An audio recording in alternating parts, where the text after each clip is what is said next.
शिरोळ तालुक्यात आठवडेभराच्या पावसानंतर आडसाली ऊस लागवडीच्या कामांना वेग आलाय।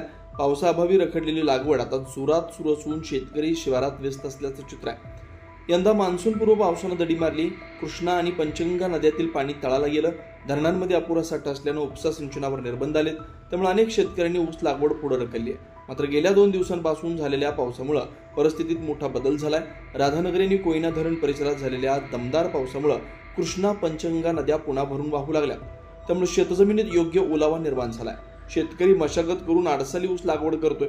काही शेतकरी पारंपरिक कांडी पद्धतीनं तर काही आधुनिक ऊस रोपांच्या माध्यमातून लागवड करतात। एकरी लागवडीसाठी सुमारे 55 ते 60 मुळ्या किंवा 1.5 टन ऊस बियाणांची आवश्यकता भासते। रोप लागवडीसाठी 5 ते 6 हजार रोपं लागतात। साखर कारखान्यांकडून चांगल्या दर्जाचं ऊस बियाणं आणि रोपे उपलब्ध करून दिली जात असून शेतकऱ्यांना त्याचा लाभ होतोय। पावसामुळे रखडलेली ऊस लागवड आता वेगानं सुरू झाली आहे। यंदाचा हंगाम चांगला जाईल अशी आशा शेतकरी व्यक्त करतात। शिरोळहून महासत्ता लाईव्हसाठी अनिल जासूद। अशाच ताज्या अपडेटसाठी महासत्ता न्यूजला सबस्क्राईब करा।